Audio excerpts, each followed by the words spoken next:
안녕하세요. 절대값TV의 명품 PD 한PD입니다. 자, 정부가 집값을 잡으려고 금리 인상하고 대출 규제하고 신규 택지를 지정을 했어요. 서울 수도권과 세종, 대전 지정을 했는데, 주로 이제 서울 수도권은 GTX 라인에 몰빵을 했어요. GTX 라인에 신도시들을 재배치를 한 거죠. 공급 물량을 늘리겠다고 했는데, 자, 문제는 그 GTX 라인이 시세가 활활 날르고 있다고 그래요. 활활 타고 있다고. 호가가 2억 올라가고 매물은 다 거치고, 자, 수도권의 집값에 불을 붙였다는 거예요. 자, 이번 주에 무슨 기사가 나왔냐면, 금리 올렸죠? 신규 택지 발표했죠?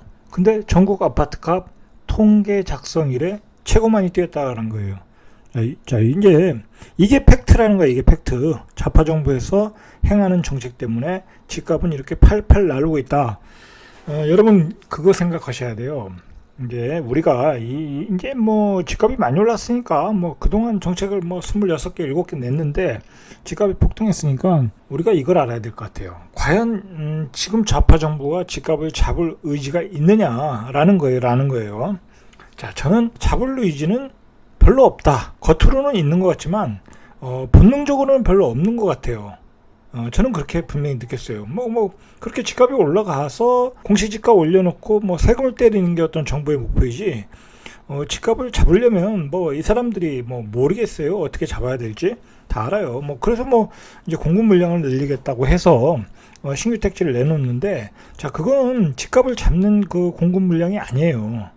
자, 그게 아니라는 거죠. 문제는 집값을 저는 그런 생각도 해요. 이 집값이 너무 많이 올라가지고 부동산 민심이 폭발하고, 그 다음에 2030 세대들이 이 분노를 하고 그런다는데, 어쨌든 지금 여당의 지지율은 그렇게 안 떨어졌어요. 중요한 거는 여당의 지지율은 안 떨어졌다. 그리고 대권 후보도 엎치락 뒤치락 하는 사이, 엎치락 뒤치락 하고는 있지만 아직도 여당이 조금만 앞서가는 수치가 나오고 있죠. 그러면 집값이 이렇게 폭등했으면 분노하는 민심이 그렇다고 하면 당연히 여당의 지지율이 떨어져야 되는데 그렇지 않다라는 거예요. 그렇지 않다. 자, 우리가 거기에 정치공학의 의미가 어떤 그 숨은 의미가 들어가 있는 거예요. 가령 이 좌파 정권이 정권을 잡아서 집값을 올렸는데, 그 집값이 오르신 자산이 많이 늘리신 분들이 많잖아요. 경기도 수도권, 서울, 강남. 자, 그분들이 과연 겉으로는 좌파 정부를 싫어하지만 싫어하지 않을 수도 있다라는 거예요. 오히려 좌파 정부가 정권을 잡고 갈 때 집값이 더 올랐다고 하니까 오히려 그 사람 좌파 정부를 더 지지할 수도 있다라는 거예요. 지지할 수 있다. 자, 그러니까 이 집값의 폭등과 정치적인 표심과는 우리가 생각하는 반대일 수도 있다라는 거예요. 반대일 수 있다. 자, 그러니까 정부가 이번에 신규 택지 발표하고도 집값이 오히려 더 지금 계속 그 폭등을 하고 있지 않습니까? 신고가가 나오고, 그걸 모르겠습니까? GTX 라인에 그 신규 택지를 발표한다. 그러면 GTX 여기 들어서고 그 주변에 집값이 올라가고, 자, 그러면 그 주변 그 근거리에 있는 지역들은 다 갭매우기 이러면서 또 집값이 올라가고, 자, 그런 상황을 정부가 모르겠냐 이거예요. 모르겠냐. 다 안다는 거예요. 안다는 거다. 그러니까 제일 불쌍한 사람들이 어떤 사람들이냐면, 이 좌파 정부가 집값을 잡을 것이다. 집값은 폭락할 것이다 라는 예측을 하고 집을 안 사시는 분들이 제일 불쌍한 분들이야. 알고 보면 정신 차려야 돼요. 정신 차려야 되고, 물론 지금 시장은 분명히 과열 구간이 맞아요. 말도 안 되는 가격도 많고. 자, 그러나 어쨌든 집값을 잡는 것은 어떤 정부가 할 일이 아니라는 거예요. 정부에게 기댈 일이 아니다. 정부에게 기댈 일이 아니라는 거예요. 그게 중요하다는 거예요. 역사적으로도 보면 집값이 잡힌 것은, 예를 들어서 1998년에 IMF로 집값이 잡혔잖아요. 그죠? 집값이 폭락했으니까 IMF 때. 자, 그런 역사적 사건이 있었던 거예요. 자, 그리고 2008년 금융위기. 자, 끊임없는 어떤 욕망 속에서 어떤 금융공학을 가지고 장난을 치다가 금융위기라는 게 터졌지 않습니까? 역사적 금융위기 사건 때문에 집값이 터진 거예요. 집값이 버블이 그 당시에 붕괴가 됐던 거예요. 자, 마찬가지로 지금은 약간의 금리 인상으로 집값을 잡을 수도 없는 거고, 대출 규제로도 집값을 잡을 수가 없는 거예요. 자, 그런데 여기다 더 불을 지르는 건 뭐냐면 그나마 있는 물량들도 이게 시장에서 유통되게 하게끔 하면 그나마 덜 오를 수 있는 거죠. 덜 오를 수 있는 건데 오히려 정부 대책이 집값을 더 오르게끔 부동산 시장의 생태계를 만들어 버렸어요.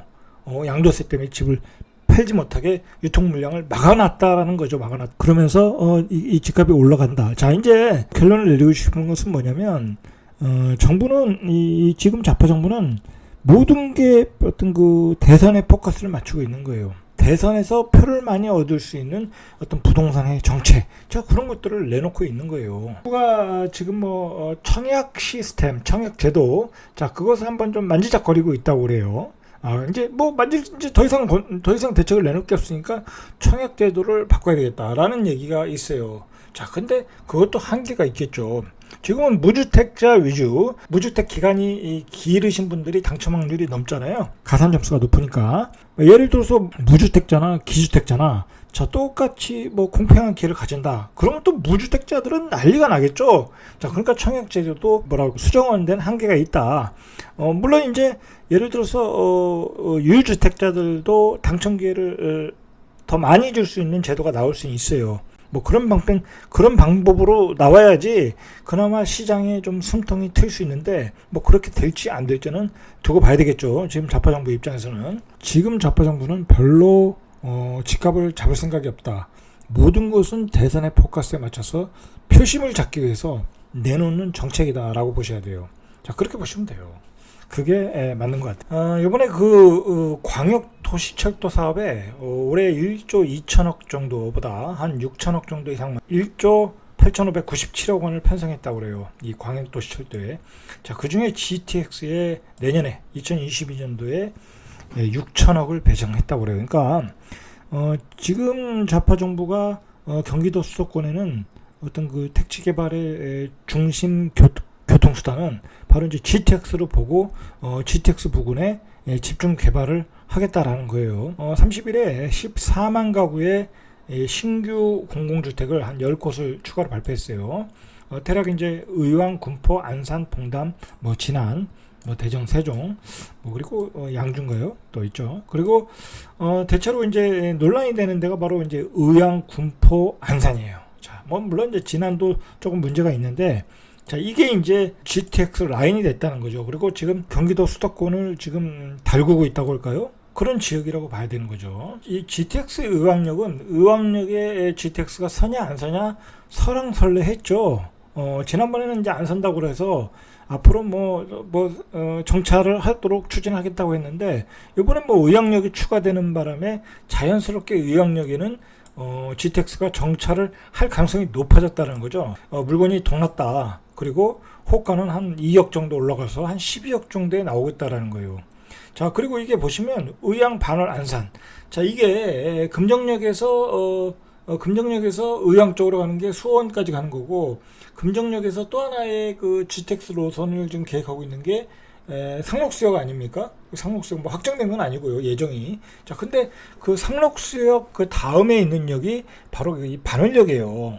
자, 그러니까 이 반월까지 갔다는 얘기는 상록수역도 갈 수 있다라는 얘기잖아요. 그럼 상록수역이 갔다고 하면 안산의 그 중앙역, 초지역까지도 갈 수 있다라는 얘기가 돼요. 그러니까 이 지역의 집값들이 들썩이는 이유가 되는 거예요. 자, 이게 문제가 뭐냐면 정부가 이렇게 경기도 수도권에 거의 몰빵을 하다 보면, 자, 제가 계산을 해보니까 4인 가구 기준으로 14만 가구면 56만이 다시 지방에서 서울로 다 올라가는 거예요. 올라간다. 자, 56만의 신도시가 바로 이제 경기도 수도권에 또 생긴다는 거예요. 자, 그것만 생기나요? 거기에 이제 서비스 인력도 들어가고 많은 사람들이 또 추가로 들어가겠죠. 자, 문제는 뭐냐면 이렇게 GTX역이 생기고 신규 택지가 생기면 그 주변지도 다 또 개발이 돼요. 재건축이 되든지 재개발이 되든지 도시개발로 택지개발이 되든지. 자, 그러면 계속 수도권으로 인구는 빨려간다. 자, 그러니까 지방은 소멸로 간다는 거예요.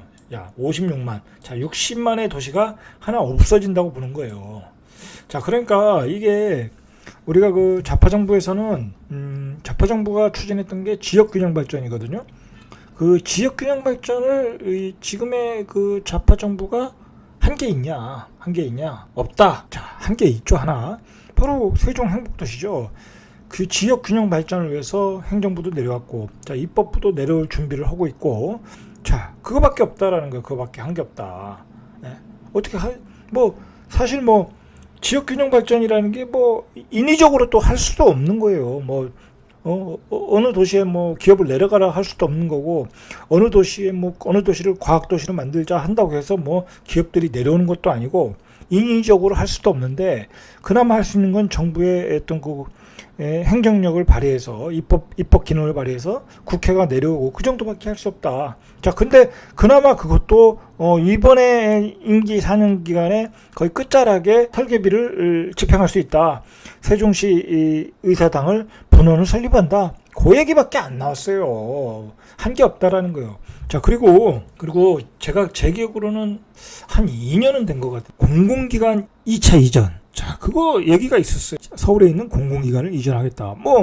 기업이 안 내려오니까 지방의 공공기관이라도 이전을 하는 게 맞죠. 그거는 절대적인 시대의 정신이에요. 그건 맞는 거예요. 그리고 대전 같은 경우에는 기상청이 내려온다, 뭐가 내려온다 해서 중소기업청도 세종 신도시로 옮겼잖아요. 자, 그런데 진전되는 게 있느냐? 그 2차 공공기관 이전은 지금 얘기도 없어졌어요. 이야기도 꺼내지 않고 있다.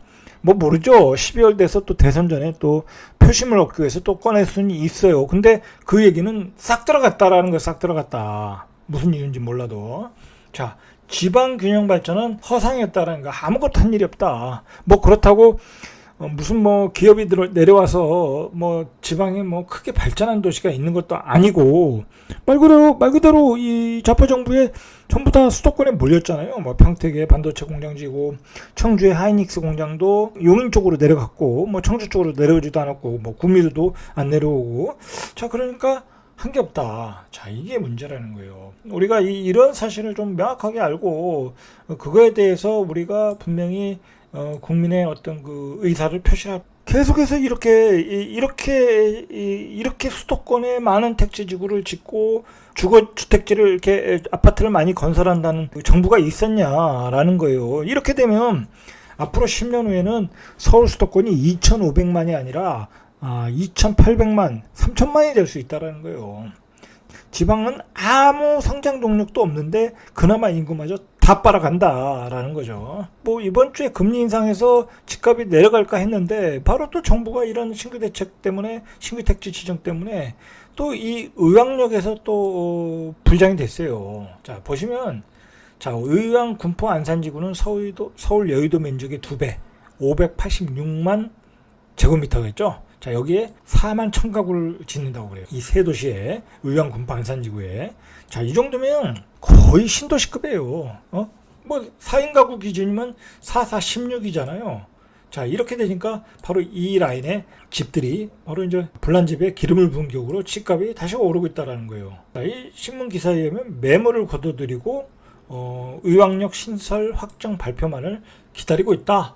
라고 이제 주민들이 이야기를 한다고 그래요. 집값이 떨어질 수가 없는 거죠. 자, 얼마나 올랐냐면 의왕 3동의 의왕파크 프로죠. 자, 이 아파트가 이제 가장 역세권의 아파트인데 전용 면적 84. 자, 이게 8월 21일에 9억 4천까지 찍었는데 정부가 발표 후 하루 만에 12억까지 호가가 나왔다고 해요. 물론 거래가 된 건 아니에요.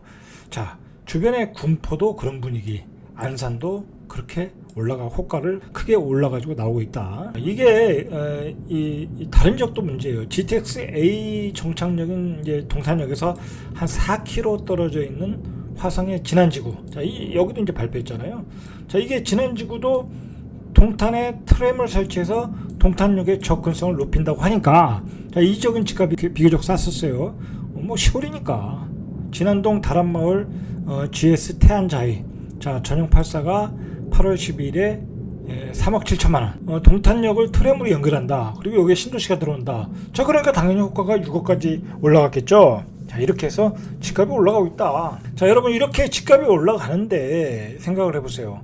이 사람들이 표심이 어디로 가겠냐고. 집값을 올려놨는데 어디로 가겠냐고. 올려준 분을 위해서 찍을 가능성이 높겠죠. 그렇다는 거야, 이게 정치공학적으로. 자, 그리고 어쨌든 아직 뭐 GTX는 안 돌았잖아요. 안 돌았는데 이렇게 올라갔단 말이에요. 그러면 GTX가 들어오길 기다리겠죠. 그러니까 그 GTX를 또 추진하는 지금의 좌파 정부를 또 이렇게 선호할 수밖에 없는 거예요. 그런 논리라는 거예요. 그런 논리. 자, 근데 우리가 조금 자중할 필요가 있어요. 이게 GTX가 들어선다고 해서 뭐 서울 수도권의 집값이 작년부터 뭐 지금까지 계속 급등을 하고 있는데, 물론 이제 그 GTX의 가격이 너무 선반영되었다라는 거야. 너무 선반영되었다. 자, 그게 언제 완성될지도 모르고, 둘째는 과연 우리가 GTX가 완성됐다고 해서 GTX만을 이용할 거냐라는 거죠. 예를 들어서 GTX는 그 대심도거든요. 그러면 그 지하철역 입구에서 밑에까지 내려가는 시간도 적지 않다. 자, 그리고 그 승하차가 불편할 수 있어요. 가는 기간은 짧아도. 자, 그러다 보면 이게 불편하다. 그리고 비싸다 그러면 광역버스를 또 이용할 수도 있는 거예요. 자, 그리고 우리가 GTX가 완성되는 10년 후에는 어떠한 교통수단이 발달될지를 모르는 거야. 그리고 어떠한 경제 환경이 될지를 모르고, 그리고 우리가 그러한 그 근무 환경으로 바뀔 수도 있는 거고, 여러 가지 변수가 많다라는 거예요. 아주 여러 가지. 그리고 우리가 이제 10년 후가 되면 자율주행차가 대세가 될 가능성이 많아요. 그러면 내가 집에서 자율주행차를 몰고 나가면 뭐 그것처럼 세상에 편한 게 없는데 굳이 GTX를 안 탈 수도 있거든요. 자, 그러니까 제가 말씀드리는 건 10년 후는 모른다. 그게 10년 후에 사업이 완성된다는 것도 아니고. 자, 그러니까 너무 가격이 선반영되고 있다. 자, 그러니까 그 가격을 너무 쫓아갈 필요가 없다라는 거예요. 그리고 주변지의 땅값도 올라가지만 이번에 이제 그 신규 택지를 지정하면서 이 신규 택지가 발표한 게 앞으로 최소한 10년, 12년, 15년이 걸릴지도 모른다라는 거예요. 쉽지 않은 일이다라는 거예요.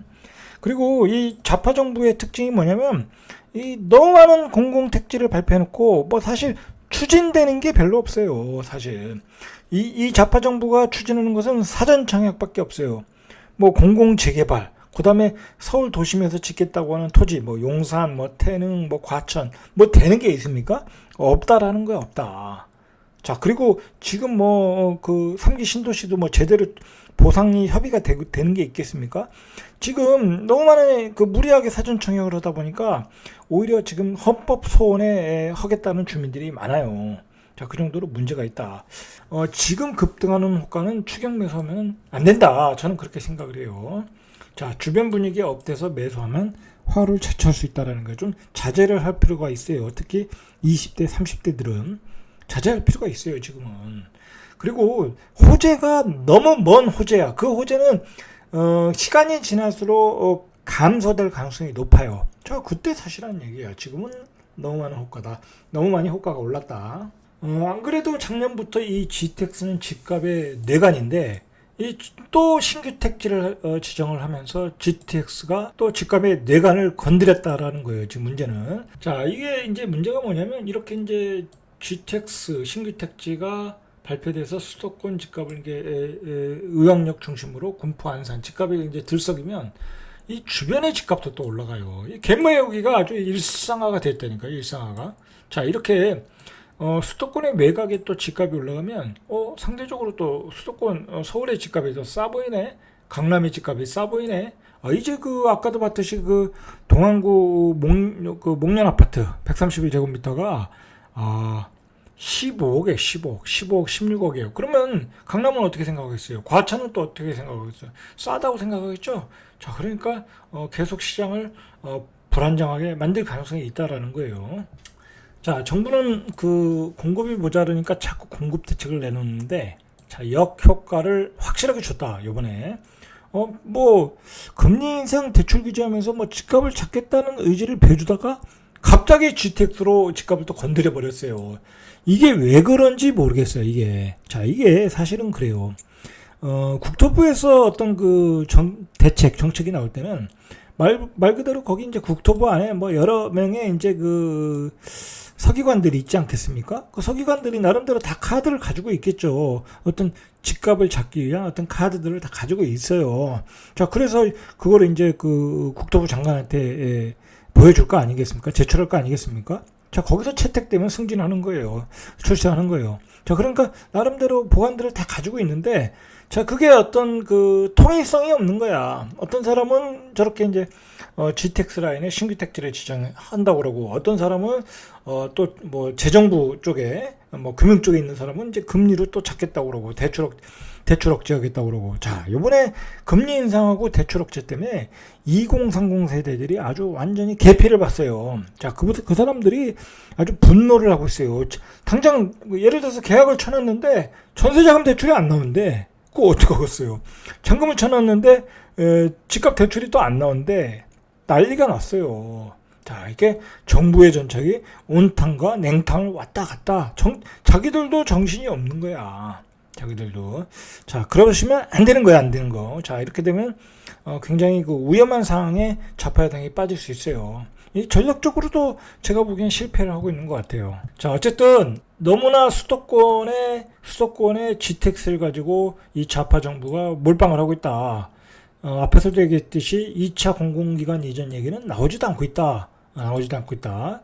그리고 대체로 보면 이 정부의 어떤 그 집값 잡기의 로드맵. 자, 이게 파상공세라고 그러더라고요. 이제 신문에서. 자, 파상공세를 하고 있는데 계속 나오고 있어요. 정책이. 한 10일 단위로 계속 나오고 있어요. 근데 문제는 다 효과가 없다라는 거예요. 효과가 없다. 말 그대로 이번 주에 나온 통계가 최고치를 기록하고 있어요. 최고치를 기록하고 있다. 제가 내린 결론은 이 정부는 집값을 잡으려는 데는 별로 관심이 없다.